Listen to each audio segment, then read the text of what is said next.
So I thought about it and I realized that it's probably better to have a lot of small videos than having one really large one. So what I'm going to do is I'm going to do an individual review of each of the Grimm Workshop dog tags and talk a little bit about them.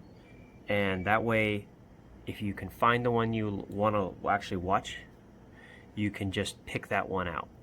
So I hope you'll stick around and watch this series, which it will be on YouTube. And let's get started.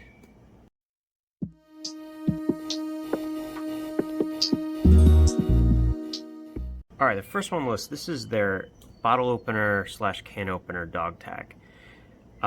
They work as you would expect. There is one caveat with this particular tool. I found that the can opener, when you're using it because of the bottle opener location, there is a possibility for you to get yourself nicked, little scratches, because of the way you're gripping it. So if you're holding it like this, what happens is this little piece will catch on your skin, and if you slip, you could actually cause yourself to get a nice little cut.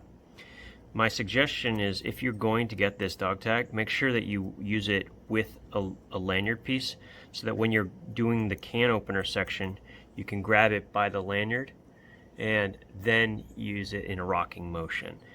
This one in particular is not really my thing, and I think part of it is that I found that the military issue can openers, they're about the same size or smaller, and they actually work better, and they don't have this issue.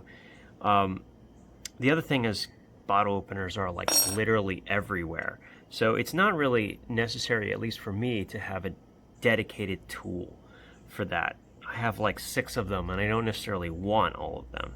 So obviously the construction is excellent, made in the US. They are always making good quality products. But as far as usefulness, this one's not really my thing. This could be kind of a fun like gift or that kind of thing. And if you don't like the military issue can openers, this one is flatter. So that's definitely something to think about. But anyway, this is going to be an even shorter video because there isn't much to talk about, but I hope you'll stay tuned and watch the other ones as well.